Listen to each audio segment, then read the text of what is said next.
Okay, you're listening to Spotlight on the Brumbies of Kosciuszko National Park. So, Julie, can you tell us a bit about this background story? You've got something you wanted to share with us. Yes, I do. Australia's holds a special place for that in their hearts for Brumbies. Especially horses come to Australia in 1788. Australian 4 mares and a filly and a colt. Horses were crucial in pioneering, exploring and farming the land. Horses were a means of transport, become firmly established in our culture and went to war for Australia. One cannot deny the positive impact they've had since their arrival 233 years ago. Wild horses that roam our country hold step traditions and connections with most of us, which must be acknowledged and retained for future generations. The salt lick pads were located all over Long Plain KNP. The horses came a long distance to lick the salt and then yarded in traps, but surrounded the salt pads, the horses are then sent to their death. Young foals left outside and left to their fate to die. What is left of the mob keep coming back to lick the salt. That is mixed with dirt and pebbles ingested into their lungs. That sounds all pretty heavy. Anything to add there, Andrew? It's the problem is it's such a big story. Yeah. And a lot of people, they find themselves incredibly polarised between one side, they've got a loud voice, they keep saying the same things over and over and over and over again. And that's one of those classic things that if you tell a lie often enough, then it becomes someone's truth. Mm-hmm. Absolutely. And we've seen that all around the world. Well, the problem is we're telling the truth over and over and over and over again. And then we back that up with photos and with videos. And people's passions, they rise to the surface. And then you get called various sort of derogatory nicknames. Oh, you're too passionate. Oh, you're too enthusiastic. You're overselling this to us. What we're talking about is a horse, and that they're now affectionately known as Brumbies and wild horses. And that conjures up the image. I mean, how many people out there listening heard that music come on, instantly knowing what that music related to? It related to a classic Australian movie. You don't even have to hear hardly any of it. And the images come up in your mind of the man on the horse jumping off the mountain, chasing the mobs, reining in the black stallion, all those really powerful images. It's a fantastic score that was written to go alongside that movie. And we're trying to get people to put that back in their mind. We're not talking about feral animals. We're not talking about pigs with giant tusks that eat each other. We're talking about a horse. And one of the lines I use quite a lot these days is to say, go and look a horse in the eye. It changes your whole perspective of them. They look at your back. And there's a lot of power comes out of a horse. A lot of love, a lot of healing, a lot of emotion. And then we jump on top and ride them around and they carry us. So... willingly. Oh, yeah, willingly. Yeah. And... I'd just like to add to that. I actually have a disability where I find it becomes very stressful for me. I go down to the paddock, I sit with my horses, and I tell you what, takes all my problems away. It just... beautiful. You know, they're amazing. Their free spirit is, absolutely incredible, So there's a couple of key themes here at the moment. We're talking about Kosciuszko National Park, or Kosciuszko. He's a Polish explorer, and he climbed up the western side from the Gundagai side, and he found the peak. And not long after that, we had one of the governors from Sydney come down. It's a fantastic story. From memory, top of my head, I think it was 1824.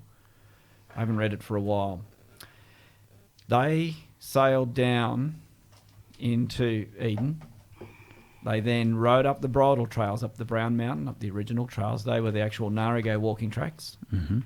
Or the Yuin, maybe they were the Yuin walking tracks who went up to Ngarigo land. This is Ngarigo land we're talking about, which is all of Cooma, right up to Canberra, down to the Victorian border below Jindabyne, right across to Chim at Tumbarumba, and even across into Victoria. Narigo country, Narigo land is huge.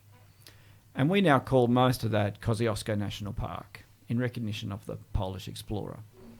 There was also Dr. Charles Throsby, who found a trig point or a lookout point over in the Kaibian Mountains close to Nimidabel, where I'm from. So the governor, back to his story, he travels down, he sails down, he comes up and he goes to a place called Rock Flat, which is on the Monero Highway, halfway between Nimidabel and Cooma. I know it. You know it? Mm-hmm. Yeah, well, it was a soda springs.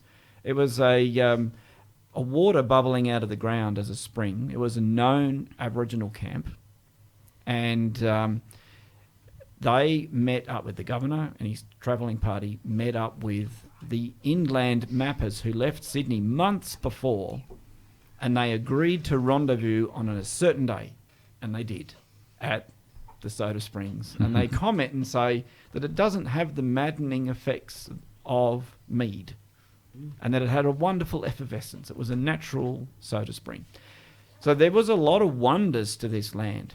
And then as they travelled on further south, they found all these white fellas who'd escaped convicts, free settlers, and they were in the wide open plains of the Snowies. And you didn't have to cut the trees down, you didn't have to plant grass. You could just bring a herd of cattle or sheep and graze these natural lands. And when they got up into the Snowies, around the long plains and various areas, they were encountered by endless open plains. And one of those is called Long Plain, and I was there yesterday. And I went looking for horses and took my kids up, and we had a good explore. So to tell this story, we have to sort of fast forward and jump a couple of things. And Julie can retell the story that we hear about how the Brumby got its name. It's an interesting one. Don't know the truth or the provenance to it, but it sounds bloody good. That actually is James Brumby himself. Left from the time he left Botany Bay and went to Van Diemen's Land, he left the Brumbies behind in Kosciuszko, but they named him then after him. Yeah, the Brumbies. Didn't know that. Sorry? I did not know that. You didn't know that? And you can understand how that works because, you know, Aussies love giving each other nicknames. And you can imagine someone's out there and there's a bunch of horses and they go, what are those? Oh, they're Brumbies. Meaning that they belong to James Brumby. Yeah. Yeah. And then someone else comes along and goes, what are those? Oh, they're Brumbies. And a name stuck. I believe it. I think it's a bloody good story, and I think it's got more truth in it than fiction. He was actually Sergeant James Brumby, in the First Fleet. So he brought over 7 horses, I believe. Mm-hmm. Two were foals, 2 colts, and the rest were mares and stallion, and started off that way. So it's pretty interesting what he did. So partly what we're also going to have to get into is some of the hard story, the brutal reality of where we currently are. We've had horses up there for over 200 years. So there's a good link to about 1824 placing people, whitefellas, in that land.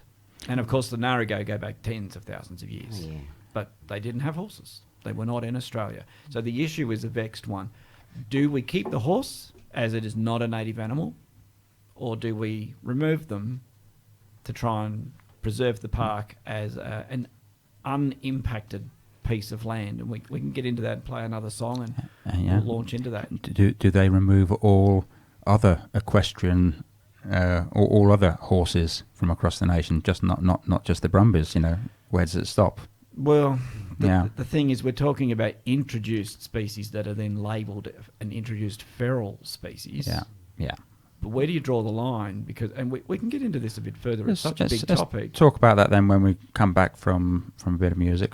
And let's get back to the man from the Snowy River, and let's cut straight to the chase.